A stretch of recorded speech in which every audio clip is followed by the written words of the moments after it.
করতে চাইছিল পড়ালে, ছেলেরও পড়াইতে পারিনি।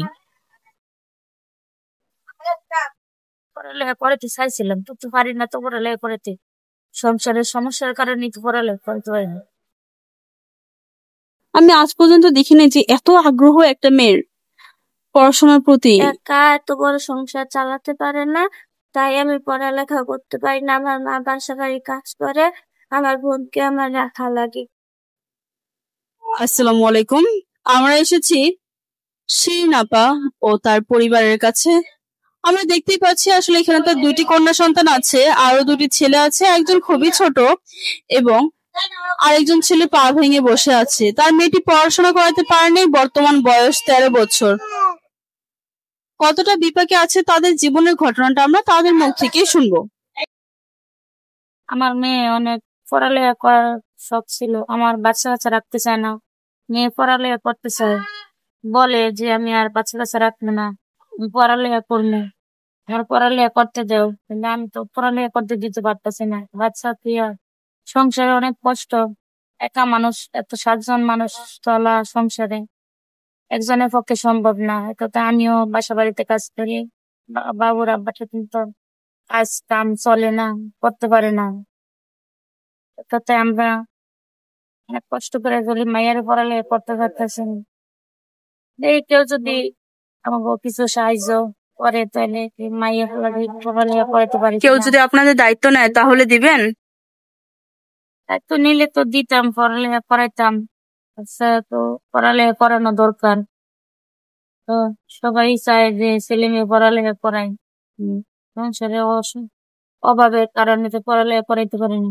সংসার চলতে অনেক কষ্ট হয় আমাদের, বাচ্চা কাচ্চা মানুষ করতে পারি না, পড়ালেখা করাইতে পারি না। মাইয়া অনেক কান্নাকাটি করে পড়ালেখা।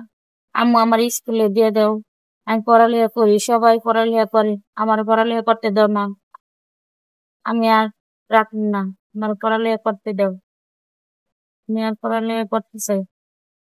আমার পড়ালেখা করে না, আমার ভবিষ্যৎটা নষ্ট করো না তোমরা, তোমরা আমার পড়ালেখা করতে দাও না। আমার লগের সবাই স্কুলে যায়, আমি যাইতে পারি না।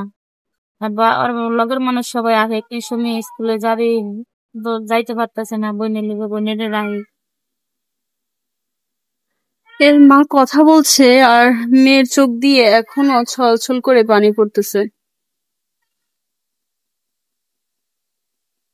আসলে ঘটনাটা কতটুকু সত্য হলে একটা বাচ্চা মেয়ের চোখ দিয়ে পানি পড়ে, এটা আসলে না বললে বুঝবেনই না। এটা কাউকে বলে বোঝানো সম্ভব না যে বাচ্চা মেয়ের চোখ দিয়ে কখন পানি পড়ে। আম্মু কথা বলতেছে, মেয়েটি কান্না করতেছে। না, আমার মেয়ে অনেক পড়ালেখার প্রতি অনেক আগ্রহ হয়, পড়ালেখা করতে চায়, তো আমি পারি না পড়ালেখা করতে। আজকে আমার নতুন কথা না, ওই পড়ালেখা করতেছে, অনেক ছোটকাল হইতেই পড়ালেখা করতেছে। ছেলে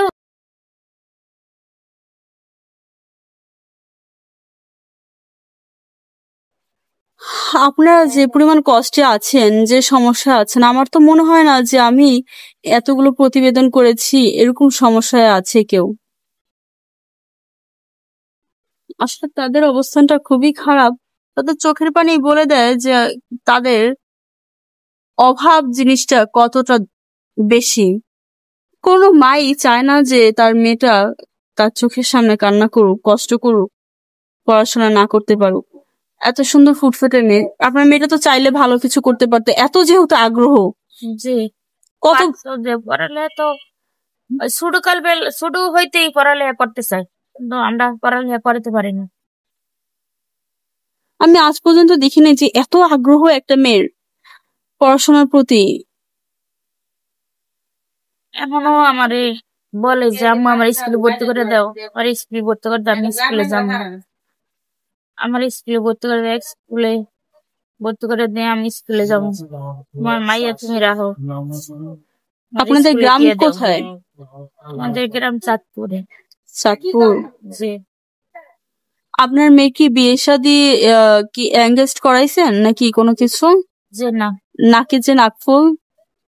নাকে নাকফুল মাইয়া শখে? দাদি বলছে যে মাইয়া মানুষ আমি একটা নাকফুল। ও আপনাদের গ্রামে ছোটবেলা থেকে জি। নাকফুল পরে, অনেকে মনে জি। করতে পারে তো যে বিয়ে হইলেই নাকফুল পরে এই কারণে।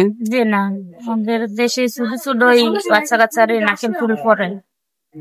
তা এখন মেয়েটাকে নিয়ে আপনার ভবিষ্যৎ পরিকল্পনাটা কি?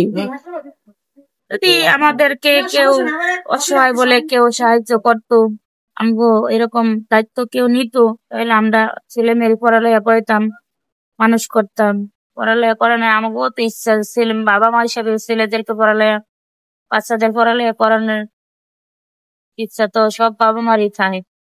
মানে কেউ বাবা মা ছেলে মেয়ের পড়ালেখা করাইতে পারে, কেউ বাবা মা ছেলে মেয়ের পড়ালেখা করাইতে পারে না। আমরা এরকমের একটা অসহায়ের ভিতরে বিপদের জন্য পড়ে গেছি, যা ছেলে মেয়ের পড়ালেখা করাতে পারি না, মানুষ করতে পারি না। এটাই আমাদের কষ্ট। আসলে তাদের কষ্টের কথা শুনলে সারা রাত পার হয়ে যাবে, তারপরও শেষ করতে পারবো না এই বাচ্চা মেয়েটি কতটুকুই বা বোঝে। একটা বয়স আসলে মানুষ বিভিন্ন ধরনের টেনশন করে, কান্না করে, কিন্তু 13 বছর বয়সে এই যে সে টেনশনে কান্না করা, তার মানে সে কতটুকু বাস্তবতার সম্মুখীন হইতে হইছে এই বয়সে, এটা কারো বোঝারই বাকি নেই। যাই হোক, আর কথা বাড়ালাম না। সবাই ভালো থাকবেন, সুস্থ থাকবেন। আল্লাহ হাফেজ।